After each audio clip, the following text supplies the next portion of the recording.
Olá a todos, sejam bem-vindos mais uma vez aqui ao canal. Tal como prometido, venho trazer-vos algumas curiosidades sobre a banda desenhada em Portugal. Curiosidades essas em que eu tropecei há pouco e que se tivesse tropeçado nelas há umas 2 semanitas, se calhar o meu contributo hoje seria um bocadinho diferente, mas foi o que se pôde arranjar, vocês já vão perceber porquê. Vou falar-vos então do que descobri hoje nas minhas divagações cibernéticas sobre então os primórdios da banda desenhada no nosso país. Os historiadores, como devem calcular, não estão sempre de acordo quanto à origem da banda desenhada em Portugal, mas pensa-se que, e eu vou consultar as minhas cábulas ao longo deste vídeo, que a banda desenhada terá surgido, digamos assim, em Portugal em 1744, com a construção do Padrão do Senhor Roubado, ali na zona de Odivelas, mais concretamente na calçada de Carris.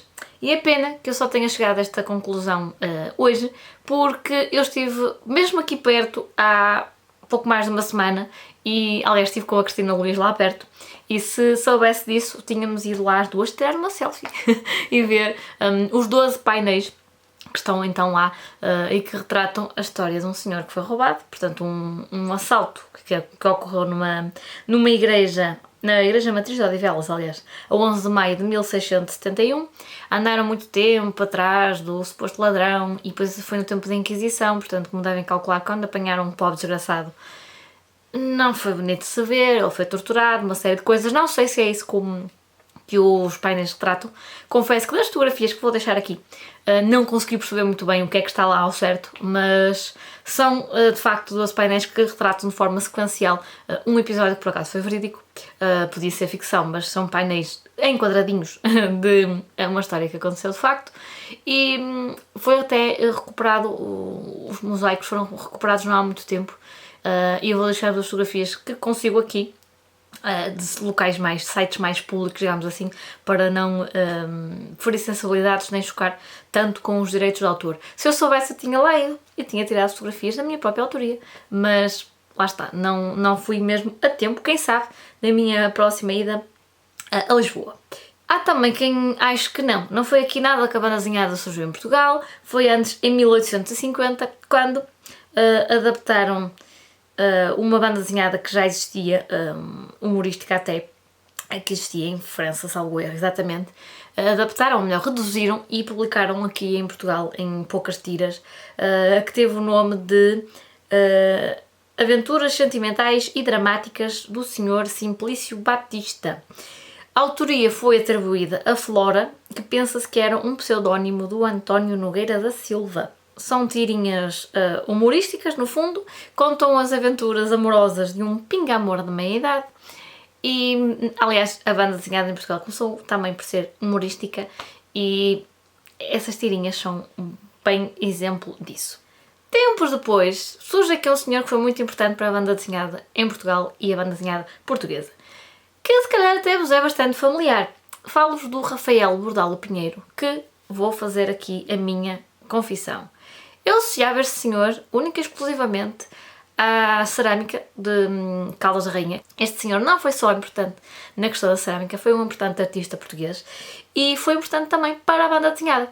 O Zé Povinho é da autoria do Rafael Bordalo Pinheiro e também surgiu na banda desenhada pela primeira vez na revista, deixa ver se eu não digo asneiras, A Lanterna Mágica. Eu vou deixar-vos aqui uma imagem e é curioso, porque o Rafael Bordalo Pinheiro já tinha feito caricaturas de personalidades literárias da época no Calcanhar d'Aquiles, também já tinha publicado a Berlinda, que era uma revista de BD que criticava o conservadorismo político da época, mas eu acho que o Zé Povinho é assim aquele ícone, muito português, literalmente muito português, que eu sinceramente não atribuí ao Bordalo Pinheiro.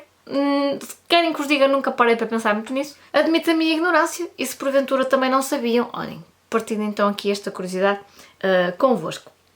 Surgiram entretanto algumas publicações infantis e juvenis depois desta época do surgimento do Zé Povinho, mas eram muito pedagógicas, para não dizer religiosas. Por isso, pronto, também quase tudo neste país está ligado à religião de alguma forma e foi assim também que a banda desenhada, sobretudo para os mais novos, foi surgindo. Porém, foi só em 1921 que foi publicada a primeira revista infantil 100% portuguesa de banda desenhada, que era o ABCzinho, porque havia outras ABC, e esta, como era para os mais novos, então era ABCzinho, pronto. E foi publicada em Lisboa durante muito tempo, entre 1921 e 1932. Surgiram, entretanto, muitas publicações importantes, como por exemplo o Mosquito, que nos anos 40 eu fiquei surpreendida com estes números, a confiar-me que isto é verdade. 30 mil exemplares de tiragem bissemanal. Isto é mesmo muita coisa e nos dias que correm, atrevo-me a dizer que seria impossível. Mas gostei de saber que em tempos muito se apreciou a banda desenhada. Como devem calcular, na época do Estado Novo, a banda desenhada também foi alvo de censura, não é de espantar, não é? Foi o caso, por exemplo, de heróis como o Super-Homem, como o Tarzan, como o Capitão Marvel, pronto, não é? E em compensação, aqueles que eram mais patrióticos ou menos controversos continuaram a ser publicados, mas isso foi como em como todos os livros publicados, todas as revistas, pronto, nada que nos surpreenda.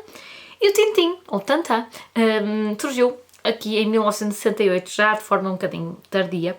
Foi também nesta altura que se passou a usar o termo banda desenhada em detrimento de histórias quadradinhos. Um termo que eu confesso que não hoje gosto de usar porque acho, como é que é de explicar, porque tantas vezes menospreza essa banda desenhada que eu uso esse termo mais num tom sarcástico que outra coisa, mas não acho de todo que seja descabido.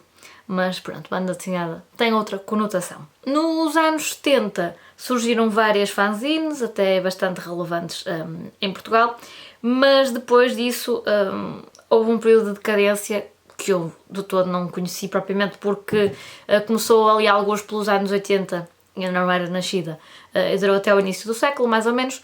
Pronto, houve ali alguns nomes importantes, como o José Rui, que já vos falei aqui, mas foi tudo assim um bocadinho mais calmo. E no início do século, por exemplo, quando surgiu a Banzai, que era uma revista dedicada à banda desenhada, que entretanto penso que já não existe, o mercado voltou assim a sofrer uma agitação e eu diria que atualmente estamos então a dar assim uns passos muito importantes e a ter cada vez mais oferta.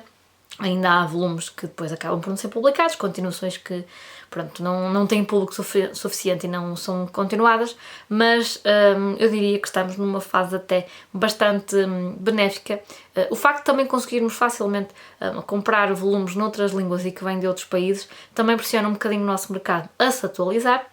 Já há cada vez mais gente que investe em banda desenhada e que percebe a banda desenhada como obra de arte muitas vezes. Eu falo por mim, eu até há um ano, como vos disse, não comprava banda desenhada e hoje em dia, meu Deus, que descalabro, que facadinhas na minha conta bancária e acho que isto não vai parar nunca mais, mas pronto. Enfim, não quis sobrecarregar-vos com muitos dados históricos, também não sei muitos, confesso. Mas hoje tropecei nesta informação e achei sobretudo a questão quer do Zé Povinho, quer do padrão do Senhor Roubado, bastante curiosas. E se porventura morarem perto desse padrão em Odivelas, passem por lá, porque eu estive mesmo pertinho. Parei de salvo erro numa estação de metro antes ou duas e podia ter mesmo passado por lá e teria sido um monumento, embora pequenino, interessante de visitar com a Cristina. Mas pronto, fica para a minha próxima visita. Enquanto isso, não se esqueçam de espreitar a playlist que eu vou deixar ali em baixo, com vídeos que quer eu e o Fernando, quer outros participantes no Agosto ao Quadrado têm feito de BDs que andam a ler, ou que querem ler, ou que já leram, e por isso mantenham-se lá atentos, que eu vou deixar sempre o link da playlist aqui em baixo, que vai sendo atualizado à medida que os vídeos vão saindo. E também podem passar pelo Instagram, porque nós continuamos lá a partilhar coisas. Por hoje é tudo, então eu vejo-vos no próximo vídeo.